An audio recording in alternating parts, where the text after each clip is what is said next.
Welcome to Wine with HR. I'm Jules. Hey there, I'm Trish. Lawyers turned HR professionals.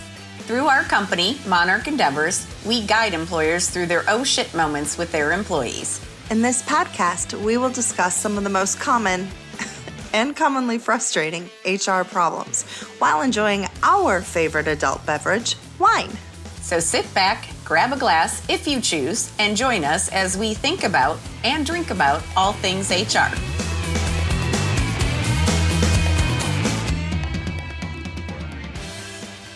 Hello, everybody, and welcome to episode 12 of Wine with HR. Today, we have a little bit something different. We're going to be answering your burning questions about HR. So some of you posted questions on our LinkedIn profile and on Facebook in response to our questions. Other ones we've had in some of our classes, and other ones we found on the good old Google. But we figure that a lot of these are questions a lot of you have. So this episode is not just for HR professionals or managers. It's actually mostly directed at employees about what HR and managers can and cannot do. So with that, we are going to, of course, first do our wine selections. So I'm going to go over to Trish to see what she's drinking tonight. Well, Jules, I thought this would be an easy one. So I was thinking trying to do something different for our listeners out there. And I wanted to review a non-alcoholic wine for those people that don't drink or don't drink wine typically, but they wanted to try something different.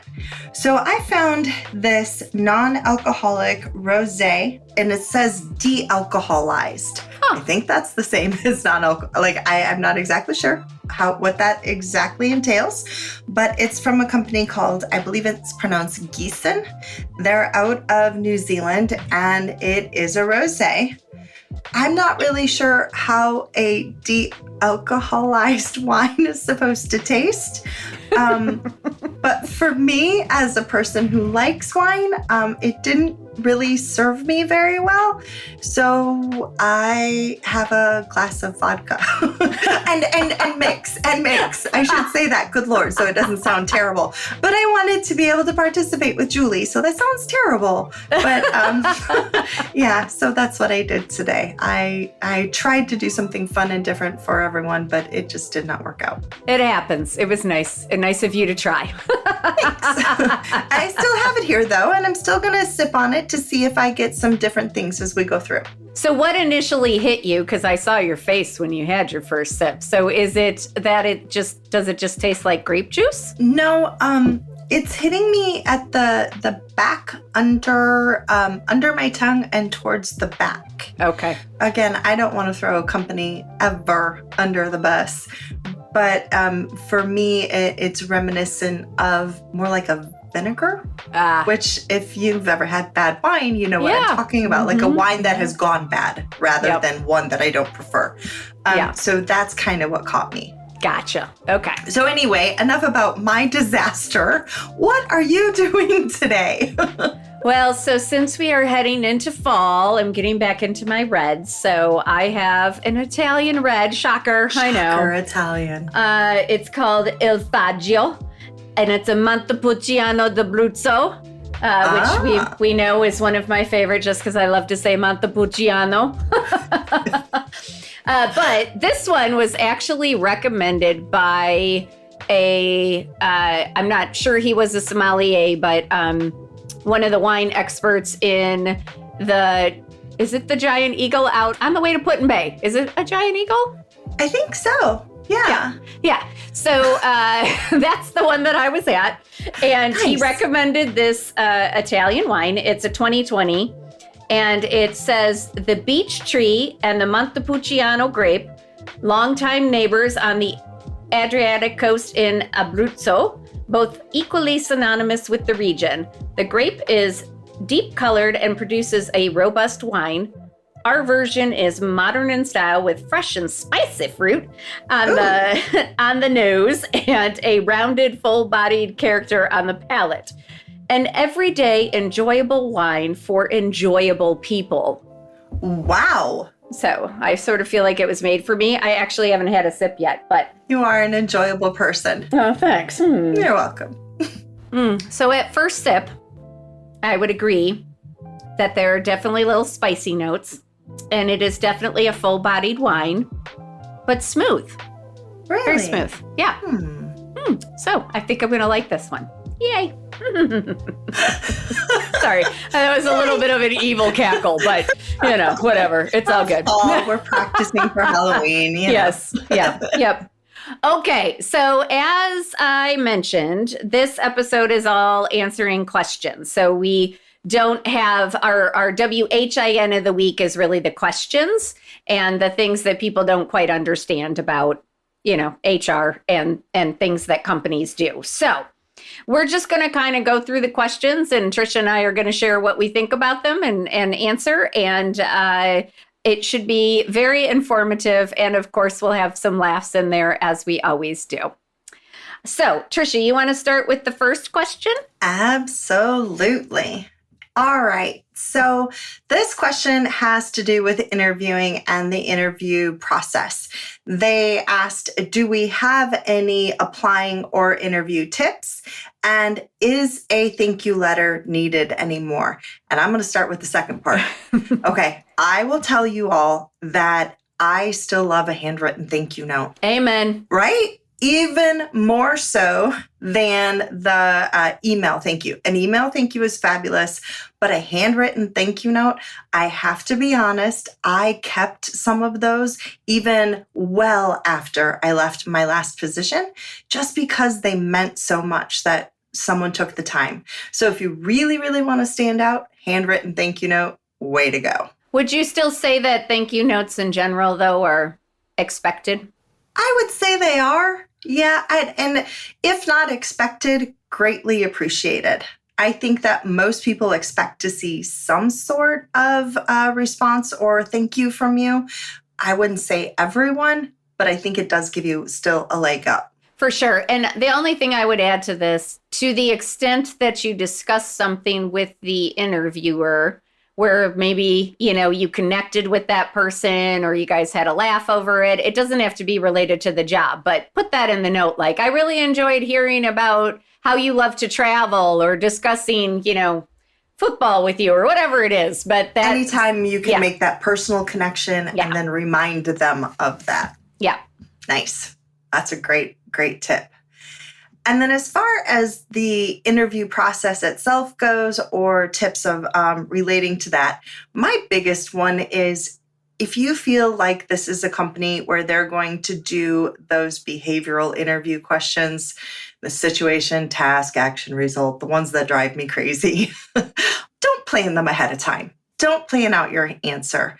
Be honest. Be straightforward. I know what everybody tells you is that, oh, you want to make sure you do it ahead of time and switch your answer so that it is related to something that they might be looking for. But that doesn't help you any.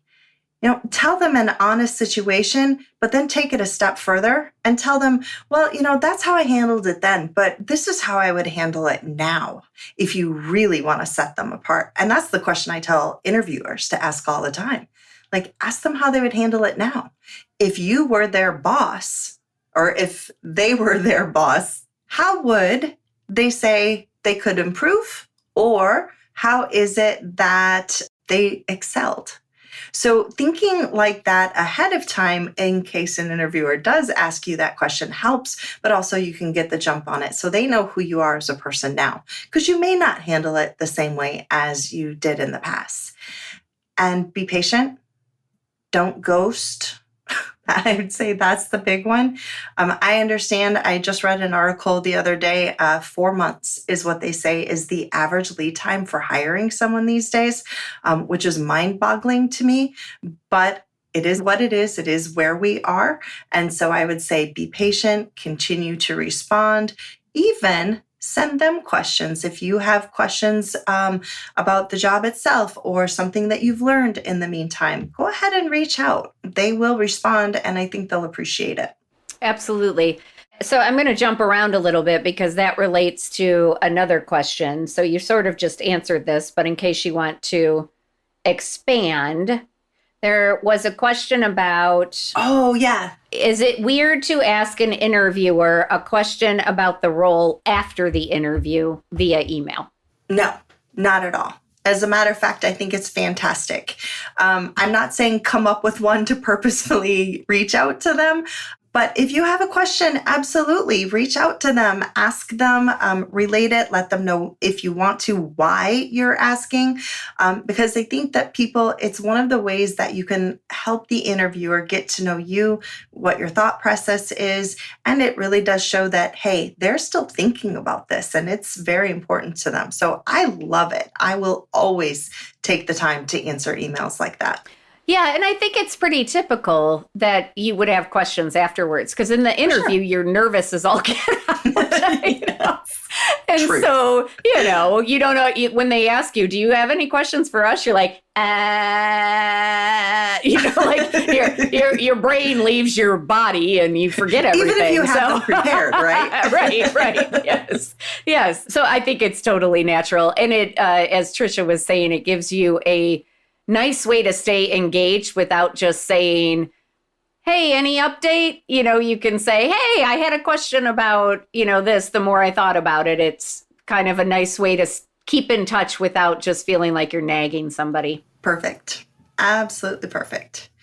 And for those of you out there that are in the HR world, there's a lot of people or a lot of companies right now that are moving more towards AI engagement. If you remember in our previous episodes, we were talking about AI and how it could be beneficial to HR. And one of the ways is through doing engagement, sending out like little texts and getting responses. And so, of course, why wouldn't we want our applicants to be doing the same thing? It's just one more way, again, to get to know them a little bit. So don't forget to reach out as well if you think of something. Okay, our next question. When leaving a company and trying to not burn a bridge, should you ever be honest in exit interviews? I think that's a great question. Certainly one that people wonder about smartly. Yes. And I would say from the HR standpoint, yes, we love it if you will be even brutally honest. HR is only going to share that information with certain people. Usually it's the leaders, like the C-suite level in the company. Unless you say that something happened while you were there that you hadn't previously disclosed that the company needs to investigate. But typically, if it is like problems with management or, one of the things we hear a lot is, I just didn't know where my place was, or I didn't know what advancement potential there was, or it just seemed like people forgot about me, so that career development piece, if it's something where the company could improve, they will be so grateful that you called it to their attention because, most of the time when you're employed at a company, nobody's talking about that stuff because everybody wants to keep their job. Truth. So sometimes being in an exit interview, you're a little bit freer to say the things you wouldn't otherwise say.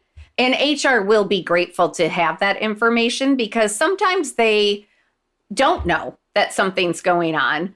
Other times they might suspect, but they haven't had anything to act on. So it can be, those exit interviews can be crucial to helping the company improve and to make things better for the people who are still there and the people who are going to come on board. So I wouldn't think of it as a way of burning a bridge. I would actually think of it as a way of maintaining the bridge to that employer because as long as you're doing it with the intention of helping them identify problems and move forward and figure out how to resolve them.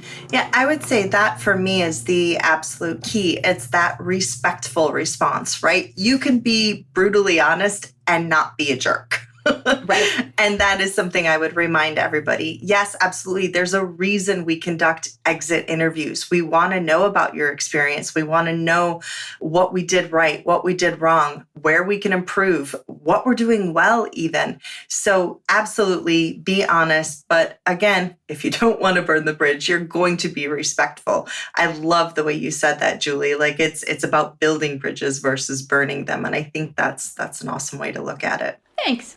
You're welcome. Sue, which one should we do next? Dealer's choice. Oh my. All right.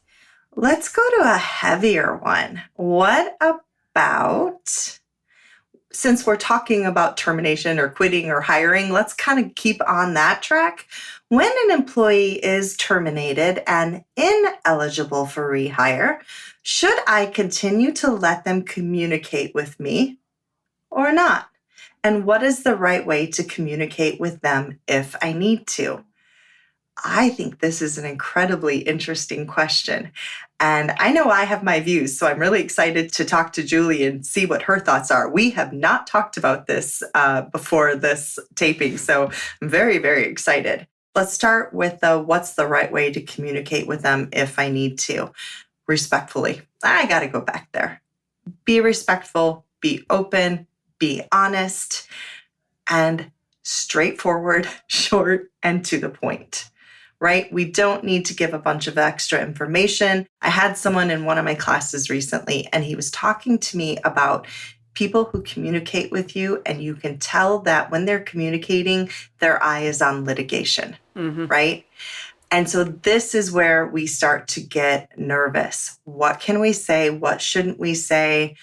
And I think the basic thought process is think about, would your lawyer want you to say that, right? What would counsel want you to say? You're not going to expand on things. Make sure that you're following the law. Don't get emotional. That would be, I think, where I would start as far as the right way to communicate. You want to answer that too before we go to the next part? Well, first, I guess I have a sub-question. So my sub-question is, in this scenario, who are you? Are you the HR person? Are you a manager? Or are you I shouldn't say just a, or are you a coworker? So I was envisioning us as HR. Kind of assumed. What an interesting, yeah, well, based on my answer, right? That's a really great, so what would you do? How would we tell our managers out there? What would we say to them? How should they at all communicate with an ex-employee? I think it depends on the topic. If it's about getting the ex-employee their belongings, that's fine. If it's about getting them, we just had a situation where somebody was asking, they had a company-owned phone, but they had personal photos on their phone and had reached out and said, hey, can I get those? Stuff like that, totally fine. Yes, of course you can. Best of luck.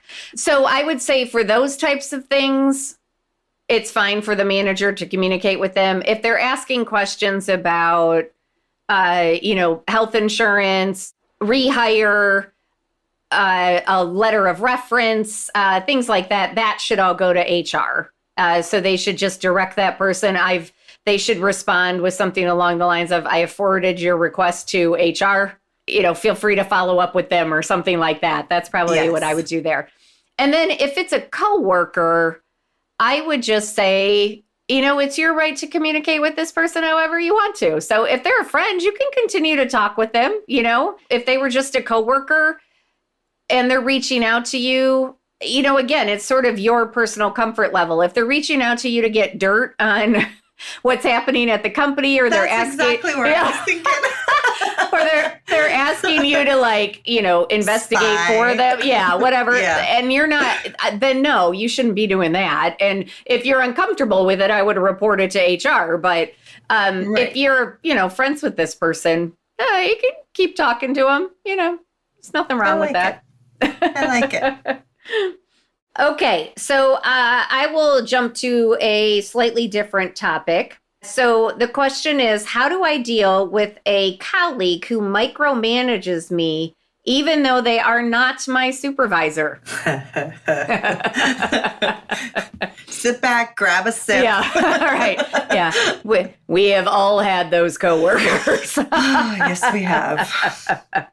So going back to Trisha's point, first thing, be respectful when addressing the situation. Sometimes people do not understand how they are coming off to other people. So I would try not to assume that they are intentionally micromanaging you or that it is out of malice. It could be that they think that they are being helpful. They just may not understand that for you, that is not a helpful way to be helpful. So I think the best thing, we've had a couple episodes on difficult conversations, is to sit down with this employee and say, I really appreciate that you want to help me out in my job, but I do feel sometimes that you are micromanaging me, or that you are, paying a little bit too close of attention, or that you don't feel that I can do my job. And that is hurtful. And so I want to establish some boundaries because I want us to still be able to work together. And I'm starting to get pretty frustrated. And then be prepared to put into sort of concrete terms what is helpful to you and what isn't. So if you can give them examples, like, so let's say the other day, we were talking about this project and you said, oh, you know what, you should, and listed off 3 or 4 things. That's an example of when I feel that I'm being micromanaged. I already knew that I could do those 4 things, I'm just talking it out. I don't need you to fix it for me. But being able to share a couple of examples, again, in a respectful, nice way, just to illustrate when they're doing the behavior that's bothering you, can be really helpful. It's something that you and I always do. We always end on the positive, though. So don't forget, everyone, to give them a couple of examples after that of the things that they do well, so that they continue to listen to you. Well, and also thank them for letting you have that conversation. Yeah. Because it's not easy, Nobody likes to get criticism, whether it's constructive or not. Nobody likes to get it. So just be kind and thank them for that. And then if they do not change their behavior after you have tried to set boundaries, then you probably want to go to your manager or HR and get a little bit of help, because sometimes they just need somebody else to tell them, like, hey, this is person A's job, this is person B job, you don't need to worry about what person A is doing and how they're doing their job. It goes back to the none ya. It's none ya business. None ya business. None ya business. In kindergarten, do you remember when the kindergarten teacher would say, don't you worry about what Julie's doing, Trisha. You worry about what Trisha's doing. Do you remember that? Then I always be like, don't worry about what so-and-so is doing. Yeah. I love one of the things that Julie and I talked about, and she taught me very early, was to have the examples. Be prepared with the examples when you're going in to speak with someone, because it really is helpful for someone, because like she said, they may not realize that that's how they are coming across. So if you're using those when you, I feel statements, it does help people to kind of take that a little better on the chin.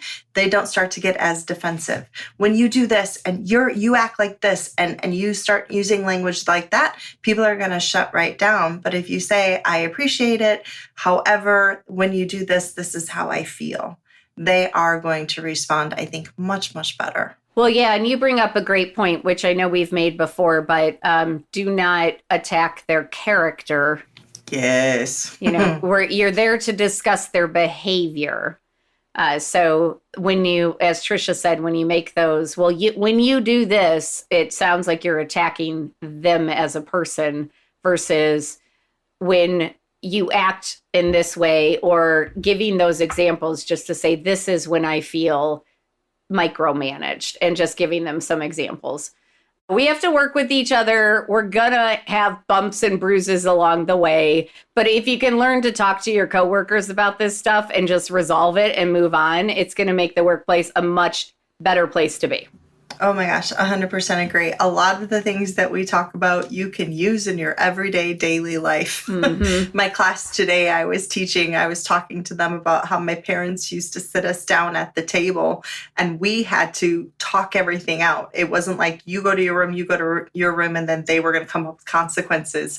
We had to do it. We had to sit there and look at each other until we figured it out. And when I was young, it was so annoying, but now what a blessing, right? Because now I don't have a problem. It is still uncomfortable for me, Sure. but I know that it's important to do it. And so I will talk to people and try to be as open as I can, and also be careful of the word choices I use so I don't accidentally put them on the defensive. Yeah. Yeah. All right, Trish, your deal. Ooh, let's see. How do I address what feels like an uneven or heavy workload to my manager? What if I feel unsafe speaking to my manager directly? Do I go to HR? I think this is a fantastic question. My personal advice is to always start with the manager if you are comfortable. If you think about when you were young, if someone ever went behind your back and talked to someone else about something that you had said or something that you did, you know how you were like, why didn't they just talk to me? Like it made you angry. Mm-hmm. So if you can, then yes, 100% always go to the person. And as Julie just said, have those examples laid out, show them what is happening, tell them the why behind it, just to say, oh, my workload is so much and you don't understand. And just like people are just going to hear womp, womp, womp, womp, womp, womp, right? So explain to them, really take the time to delineate what you're thinking and why you do not feel that this is a workload that you can either handle or that you feel is unfair. If you do really truly feel uncomfortable, HR will help you out, right? I think one of the benefits of having a great HR department is being able to work with them. Now, hear me on this. HR is not there to solve your problem. All my HR people out there are going, woohoo, she said it, right? We're not there to be a therapist. We're not there to tell you what to do. We are there to help guide and direct you. We are there to help coach you, to help you come up with the better way to do it. And ultimately, if you really are too afraid, then we can be there to act as more of the middleman, the kind of the mediator, so to speak, while you all have the conversation. And we're just there to make sure that it comes to a productive outcome. I know Julie and I talk about when you're going to meetings like that, again, have it in writing. What do you hope to have as an outcome of this meeting? What is it that you would like to see as an outcome? And then finally, can I talk about the elephant in the room? Why the heck don't you trust your manager? What is happening? Maybe that's really the bigger question that you should address with HR. Because if this is in a time where you feel safe, if you are worried about retaliation, or if you are worried about anything, I feel like there's a little toxicity there, and maybe this is something HR is going to ultimately need to address or look into.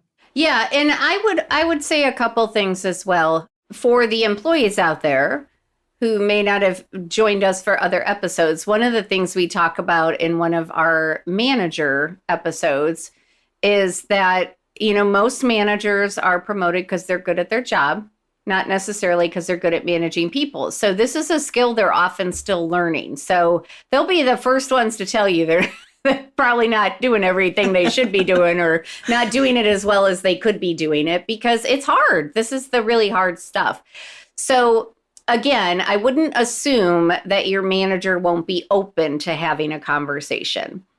And as Trisha said, I'm going to push back a little bit on the uncomfortable, because yeah, you're going to be uncomfortable, but that doesn't mean you shouldn't have the conversation with the manager. Now, if you do fear retaliation, that's what I meant by yes. Oh no, I know that's what you meant. I like that you clarified, though. That's huge for everyone out there. Yeah. But yes, if you feel like you're going to be retaliated against, or you feel that you have been subjected to, any of the things we talk about, harassment, discrimination, anything like that, then yeah, you should be going to HR. But if it's about a workload issue, that really is something that should be solved by your manager. And it is something you're going to have to continue to deal with your manager. So if you can figure out a way to work it out with them, that's the best option. Now, as Tricia said, you can always go to HR and say, I could really use your help having a conversation with my manager because I don't know how to have that conversation. And they will be happy to help you do that. But it shows that you're taking the initiative, which I think is important. The last thing I will say is, in an issue like this, when you're dealing with workload, I would, before I went to have that meeting, as Tricia was just saying, make sure you're prepared. But I would have some data. So how do you know your workload is heavier than everybody else's? What are some examples? Or how is it keeping you from doing the other tasks that you were hired to do? But again, have some examples, have some data. You've worked, 20 hours of overtime for the last, each week for the last 3 weeks, that's a lot, but whatever. That's some good data right there. But like things like that could be really helpful to demonstrate that it's not just a feeling that you're being worked harder than other people. You can actually show that you are, to the extent that you have that data. Again, you may not have all of it, but to the extent that you can provide data, it's always helpful because it makes your case more compelling. I think that is the one thing that people forget to do, is to have kind of that backup so it doesn't look like you're just complaining, right? If you can say, I realize this sounds like a complaint, but let me show you why and what I'm referring to. I think it does. It makes your case a lot stronger, and people go, oh, okay, you've got my attention. And then, one more thing, have a solution. Yes. Have a solution. I think I've said it a couple times on other podcasts, like, don't come at me with problems, have a solution. What solution? What is the outcome, again, that you would want to see? Yeah, and some of that could be maybe you found something that could be, really should be handled by a different department. Maybe it's something that could be outsourced. Maybe it's something that maybe there's a way to automate or use technology to make something easier to take off some of the workload. So those are all things that you could go to your manager with in a situation like that. I love that. We're going to go to the Google questions. Ooh, all right. Because I do think these are ones people wonder about. So now Tricia doesn't have this list, so I'm just going to throw some at her. Uh-oh. Okay. So, can my employer see my browsing history on my computer? Does your employer own the computer? The answer is yes. Yes. Most of the time when we first start, we're going to be signing some sort of a thing that says, hey, I acknowledge that I'm going to be on your computers, your phones, your whatever, and you own it, company X. And so therefore, I have no reasonable expectation of privacy. They own it. They can look at it. Yep. Same with your company phone. Ooh, yeah. And any other devices you may have, a tablet, a laptop, whatever. Oh, and one of the things that they include in the materials in the classes that Julie and I both teach, I think is worth repeating here too, and that is they may have access to your personal email account if you are accessing that on your device. So they should have told you that in their policy. But for those out there that are like, wait, what? Because think about it. IT sometimes will get alerted to specific things that are on our desktops or on our computers, on our tablets, or whatever the case may be. And all of a sudden they go, oh, this is something that we need to look at. Well, if it is on your personal email that you're accessing through their system on their devices, they could have access. So just a fair warning there as well. Not that they're going to go searching through your stuff. That is not what we're saying. We just want you to be aware. Yeah, that it could happen if they had reason. If they had reason, yes. If they had reason for it. Yeah. Yeah. But yes, most of the time, employers have enough to worry about. They don't have the time to go digging in your personal email to find out what you're buying. Truth. Find out what you're buying on Amazon. Ooh, again, Amazon. they can probably figure that out from your browsing history. But good one. Way to tie it back in. Yes. Okay. I know this is a pretty common one. So, can my employer hold my last check?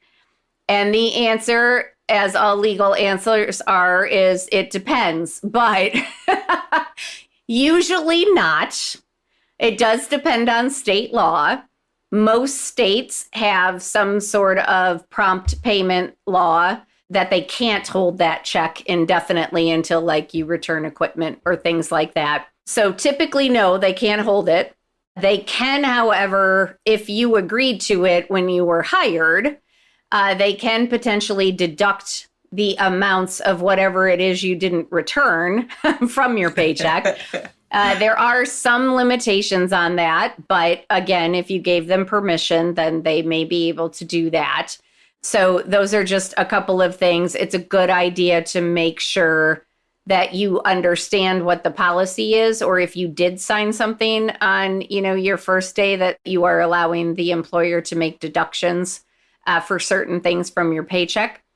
Otherwise, if you are planning on leaving, resigning, whatever the case may be, make sure you get all that stuff in as quickly as possible. Hey. Okay, Trish, you ready for another one? I don't know. Let's go. Maybe. Can I be fired for looking for another job? Typically, I would say no, but are you using company resources to do that? If you are using company resources, the big blinking sign says YES. You are not going to be able to look for a new job on company time using company computers. That is an absolute no, no, no. Now, there is this whole idea of at will, you can be fired at any time for any reason, or we can quit at any time for any reason. Some people will maybe argue that with you, but I don't think I would buy it. If I was doing it on my own and someone found out that I was on LinkedIn and that someone had contacted me, why could they fire me? How could they fire me? What do you think, Jules? Well, it's not unlawful to fire someone because they were caught looking for another job. I do, however, think that in most cases, that's not going to be the case. I do think, as Trisha was saying, if you're doing it on company time, so if you're spending the bulk of your day surfing for other positions on your company computer, then yeah, you might get fired for that because you're no longer doing your job. But performance issues. But really, what I would say is if you are considering leaving for another position, now you do want to be mindful of the timing. But number one, if it is because, going back to one of our first questions, if it is because there is something at your current job that is making you unhappy, frustrated, whatever the case may be, that you think could be changed, I would consider not necessarily telling them that you're looking for something else, but having a conversation about whatever that thing is in case it can be fixed. Oh, I like that. The second thing I would say is maybe you have decided to change careers. Maybe you have decided that this isn't the place for you, or maybe you're not leaving on bad terms or with any ill will or whatever the case may be. Maybe it's a life change that is taking you away. In those situations, if you've been a good employee and you have done your job, most employers will work with you. And that can take some of the stress off of that sort of big change. I have an employer right now who knows somebody is leaving. This person is moving out of state. And they're going to be looking, for a job someplace else. And I think they gave them about 3 months notice. And the employer appreciated that, and they've been working with them. Hopefully they'll be training somebody, if they can get somebody new in. Now, I will tell you, if you tell them that, but then you proceed to slack off, and again, you're caught surfing Wayfair for all the furniture for your new house all day long, then no, you're probably not going to get to stay there for 3 months. But, otherwise, most employers will work with you because they can use the transition time as well. I really, really appreciate when someone comes to me and says, I need to let you know that we're moving, or this is happening, or that is happening. And it gives me an opportunity then to pull from our talent pool, or if we don't have anyone in our talent pool, to then hire from outside the organization. So I, for one, have always been very appreciative of it. And I like what you said about that. I think that most employers would feel the same way. Yeah. And you also never know, like, again, if it's sort of like a life change thing, they may be able to work to find a solution to keep you. Ooh, you mean like remote work? Remote work. Or I, again, had another situation where somebody was moving to a different state, and it just so happened that this company was looking to expand into that state, And it's amazing. If the employee had never come forward and had that conversation to say, like, hey, just FYI, here's what's happening, the employee would never have known that the company was looking to expand there, and they were able to keep this person who had, really made some contributions over the years. So that is so cool. So HR professionals, listen up here.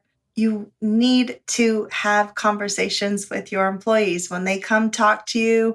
Most of us are not going to take offense that someone's leaving, but think about what they could be telling you and how it could actually be of benefit for everyone involved in the situation. And again, I think one of the underlying themes today is don't assume that your employer is just going to ask you for your resignation immediately. I think that there's a lot of that, like, why would they keep me? Well, there's a lot of reasons it could be beneficial to keep you during a transition period, because, again, it's not like they can if you quit, they got to fill your position the next day or, as soon as possible. Whereas if you give them time, then they've got some time to figure it out. Institutional knowledge that you have for being there is incredibly important.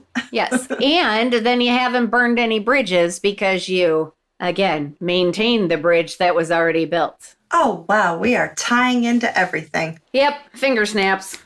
Okay. So Tricia said we aren't going to go there with at-will employment, but we are, because the next question is, can I be fired for no reason? And the answer is, in most states, yes. Yes. The qualifier is you can be fired for any reason as long as it is not an unlawful reason. Ding, ding, ding, ding. That is what at-will employment means. It means that you can be fired at any time for any lawful reason. Same with you can quit at any time for pretty much any reason. But the things there to remember, like, you can't, if you complained of harassment and then you were fired because you complained of harassment, that is an example of an unlawful reason to fire somebody. But if they found you surfing, 6 hours a day for a new job on Indeed.com, then yeah, they can fire you for that. Or if your behavior is not what it should be, they can fire you for that. If they don't feel that you are representing them well, or that your values don't align with their core values, they can fire you. Yes, they can fire you for the crap you post on social media. Let's see what happens there. Yeah. Again, as long as it's not protected activity. So yeah, there are a lot of reasons that you can get fired, and they don't really have to tell you a reason. Well, that's always a question people have too. Do they have to tell me why? Under the law, no, they don't have to tell you why. We typically advise that they should. Yeah. Because, again, there should be clear communication about that. And if you are trying to be of service, then you want the person to know what happened so they can avoid that with their next employer. Yes, yes. I mean, and having that stuff documented helps you, as speaking to our employers now, having that stuff documented helps you in case someone ever does say, okay, you say, we use the at-will doctrine, you're gone. And then someone comes back and says, well, I was fired because of this protected characteristic or for this protected reason. If you have nothing in writing, guess what? you're kind of up a creek. Yeah, you're up a creek. I was using the example today in my class. I'm like, so I get fired because I'm wearing, right now, you all can't see me, but I'm wearing a gray long sleeve shirt. And they say, we are offended by that. That is against our values, wearing a gray long sleeve shirt. But then I can say that so-and-so and so-and-so and so-and-so wore gray long sleeve shirts, but they're all under 40. So was the reason I was fired because I wore the gray shirt that was against your values, or was it because I was over 40? This is why we need the documentation that Julie is talking about. You don't have to, but why wouldn't you? It helps make your case stronger later. And it's also respectful. It's respectful to tell. I know, going back to that. Chime it in again. Yeah. It's respectful to tell somebody if they are not performing in the way that they should be, in whatever way that is. But I would think that most employees would agree they would like to be told if they're doing something wrong so that they can try to fix it. And before you fire them, right? Right. Let's try to actually fix it beforehand instead of just dropping a bomb and saying, you're gone. Yeah. So this isn't a question on there, but on that point, I would say to the employees out there listening, if you are unsure where you stand, ask, take the initiative, ask for feedback, ask how you're doing, ask, especially if you want to advance, ask what you need to do to get to the next level. Ask them to set benchmarks with you, like show that you want to get there. And then those conversations will happen because, again, it's not usually malicious that managers aren't doing that kind of thing. It's usually because they're overwhelmed and they have so much work that they just don't have the time. But they usually love those kinds of conversations. So I wouldn't be afraid to approach your manager to say, you know what? Next year, my goal is to do X, Y, and Z. How do we make that happen? And I bet you that they will find ways. I love that. Okay, Trish, here's another one for you. Can an interviewer ask your current salary? Ooh. So there are a couple of things that I want to unpack out of that question. The first one, I'm going to go to our East Coast, West Coast, and pay transparency. I love pay transparency. And I know I'm giving like a totally political answer. I'm not answering the question you asked, but I can't help it. I want to get this plug in there for those of you who are employers out there. Pay transparency. You may think it's annoying, but it is actually amazing. It is so good for your business. It increases employee satisfaction. So let me start there. The second thing I will say about that is it depends on your state and maybe even your city and maybe even your county, because there are various laws out there now that will not ask you about, or that say that you as an employer are not allowed to ask about salary history.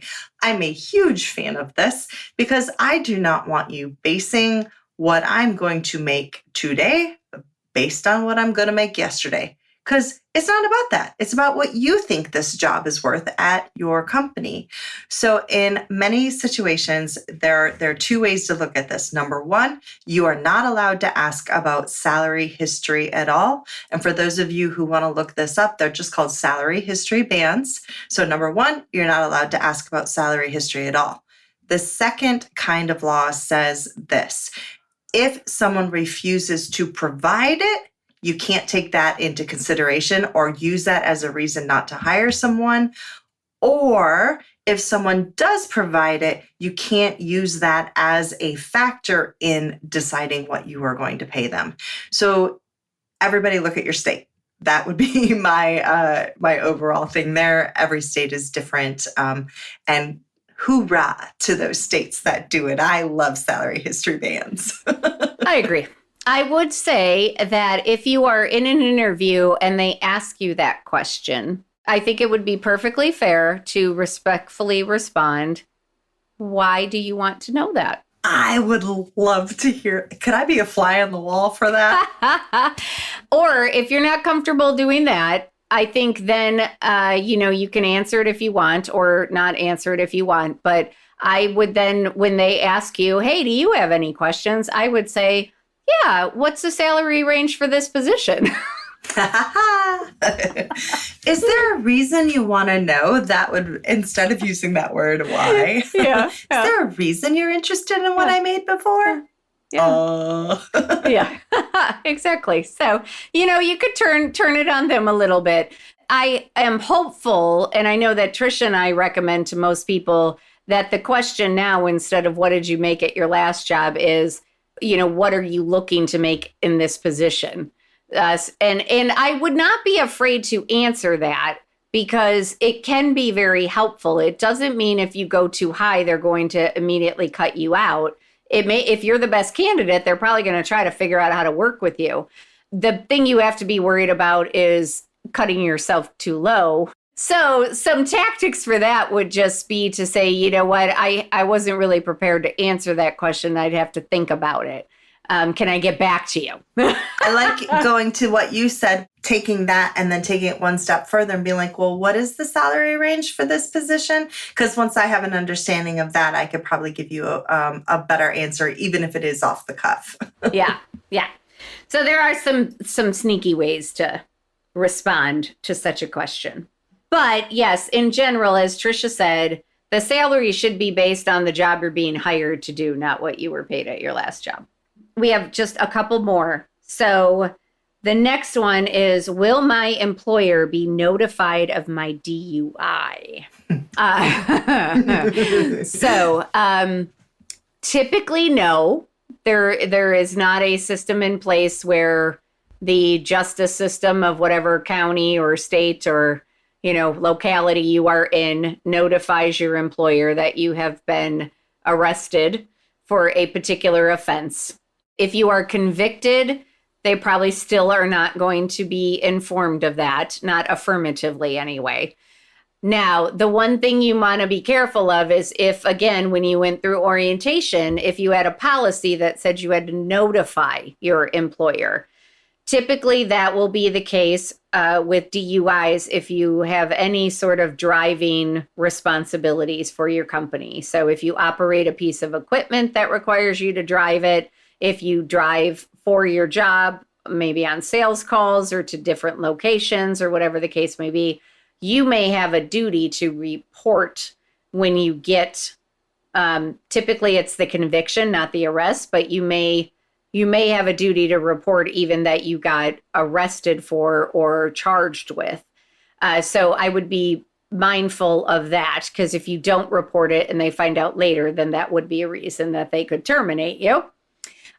So those are my thoughts. Trish, you got any others? The only other one I would add is I know that there are some jobs out there where they do get reported. I think there's, and not in every state, but in some states, I remember working with a couple of teachers that were saying that if someone did get a DUI for them, that would be reported. And again, I don't know if that was based on their state or their collective bargaining agreement through the union. So I would just kind of make people aware of that as well, that there may be other things out there other than what you just mentioned.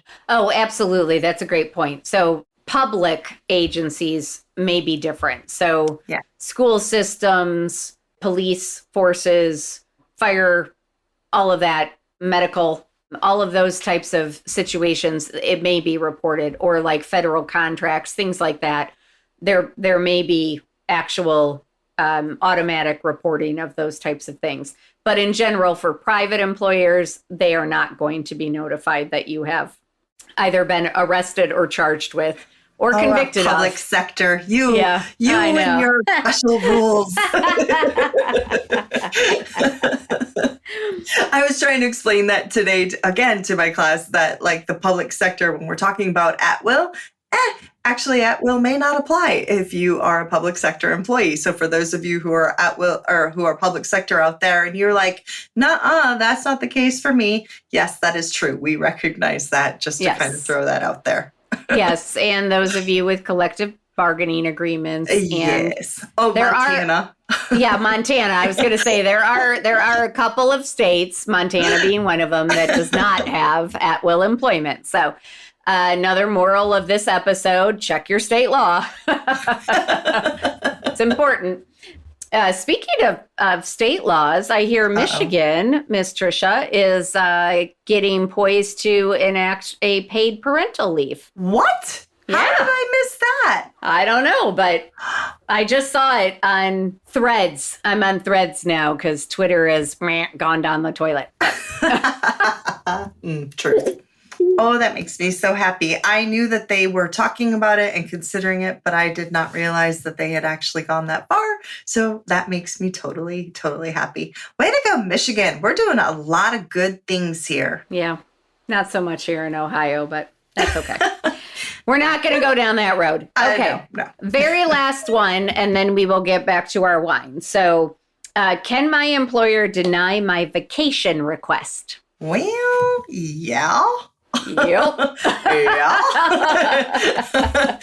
Sorry, I know y'all don't want to hear that, but yeah, sorry. Yeah, Do they we can. want to? How specific do we want to get here? Yeah, I would just say they can because it's all dependent on the business needs of the operation. So they can. I don't think they typically do, or that they're on a mission to deny your vacation requests, but that's why, again, it's important to know what your policies state, because typically you have to give a certain amount of notice, and the earlier you get that notice in, the better. But there may, you never know what's happening. They could have gotten 3 other requests for that same exact time, and they can't have everybody off during that time, So Yep. There may need to be some flexibility. But the short answer is yes, they can deny your vacation requests because they are the employer and they control that. In accordance with their policy. I think that was my favorite thing Yeah. that you said, right? I think that people need to understand that usually in the policies, it will state their reasons why. And a very great example that Julie just gave is, well, if I already have 3 people who have requested that off and we have particular staffing needs or specific operational needs, I can't have everybody off. Yeah. And I'm sorry. I don't want to be a jerk. It's not intentional towards you. It is what it is. Yep. One last note on, because this is a related question, but vacation pay. A lot of people ask if their vacation pay has to be paid out if they leave. And again, the answer is it depends what the employer's policy says. And your state law. And state law, yes. Yay! Yes. Yeah. Look at me. So some state laws say that, yes, you have to. If it was accrued vacation time, then they have to pay it out because it's considered wages. Yes. However, sometimes that can be overridden if the policy says that if you don't, for example, work out your 2 weeks, or if you are fired, then you forfeit that accrued vacation. So again, very important to actually read that handbook they give you that you all sign an acknowledgement for that nobody ever reads. Nobody ever reads. It's actually really important to read that handbook. So you want to know what it says so that you know what you have to do to make sure you get that money. For those of you who, not the employee, but the employer, please pay attention to state law as you're writing your policies, because your policies are not going to override the state law. Understand what your obligations are and what you need to do. For those of you who are like, well, how do I find this? Julie, what do you even call it? I just always say it's your state version of the Fair Labor Standards Act. Is there even another way to say it? Well, so if you're looking up vacation law, I would just put your state and say Ohio vacation law. It'll pop up because they're all called something different. So like Ohio's called the Ohio Revised Code. Other ones are, every state has a slightly different name for their state laws. So if you just put what are the vacation laws in X state, or what is my state at will? Google is amazing in that respect. They'll usually figure it out. So the more specific you can be, that's what I noticed about Google. The more specific you can be, the more you can dial it in, the better your answer is going to be. All right. So with that, we are going to start to wrap up this episode. So Tricia, has the de-alcoholized wine gotten any better? I don't know. I have only had 2 sips Yeah. because the first one's just... I'm sorry. I want to say yes, but it is not. Well, if it's de-alcoholized, to me that says it's like decaffeinated coffee, which they take the caffeine out. So they take the alcohol out somehow. Yeah. And yeah, that seems like a process that may not be great. I think that's what it is. It's that process of it, because I know I've had like sparkling wines and stuff like that weren't intended to have alcohol in them that I absolutely enjoyed. So yeah, for me, this was, and again, for some other people who are not wine drinkers, you may find this to be lovely. Unfortunately for me, it was just not the best choice. Well, I am enjoying my wine quite a bit. I can still taste the spicy notes. It's still very full-bodied, but it's still very smooth. It's it's one of those that just sort of like warms your throat and, as it goes down, and it's very nice for a fall day. Okay, with that, it's time to end this episode. So, any parting words, Trisha? Well, the same as always, be respectful. Whether you are on the HR side or the employer or the employee side or the manager side, be respectful. Think about what it is that you want to say. Think about how your question could come across to others, and then be prepared to show them exactly what you mean versus just doing the complain. Ditto to all of those. I would also say, again, just because I've had a few recent examples of this, don't assume that the other person is doing something maliciously or intentionally. We are all still recovering from COVID and from everything going on in our society. And I think that we have a tendency to, I've said this before, but to forget to give people grace. And we assume the worst right from the get-go. And most of the time, the other person has so much going on that they are not even thinking about the way that they are coming off to you in particular. And while that may seem callous or that may annoy you, it is what it is. You're probably not thinking about the way that you're coming off to them. And, so if we can just start to see each other as humans again, and then we can have these kinds of conversations. And the reason I bring that up is because I just had another situation where, it's 2 employees who aren't getting along, and I was called in to see if I could help. And when I talked to each of them individually, there just was, I hope this doesn't come off as melodramatic because it's not meant to be, but there was pain there on both sides. Oh. There was pain. There was hurt feelings. There was frustration. But there was pain. Like it wasn't that either one of them was out to get the other one. It was that they were both feeling very hurt by the other one's actions. But I don't think either one of them intended their actions to be hurtful. But it was just, again, the way that they're seeing them and the way that they're perceiving them. And it was, I think on both sides, it's kind of this, they're coming at me instead of what's really underneath all of this. So I think if we can just treat each other with a little bit more grace, be a little bit more human, we can get through a lot of this stuff that tends to create a lot of conflict by just having a conversation about it. I want to throw something in because of what you just said. If you all remember, Julie and I talked about the different biases, confirmation bias. Take a second and think to yourself, am I using what they just said or what they just did to confirm something I already believe? Mm-hmm. And I know that that's hard, but if we can all stop and do that, turns out that sometimes, you know what? I am. And then maybe that will help give a little more grace and be a little more human. Great point. So we're going to end on that because it's a great point to end on. So be kind to one another. I hope we answered some of your burning questions. If you have other ones, of course, you can always reach out to us. Our contact info is in the show notes. And if you love this, pass it on to other people. We want more followers. We want more people to listen. Send us your wine recommendations and join us for the next episode. So Thanks for having us tonight, and cheers. Cheers.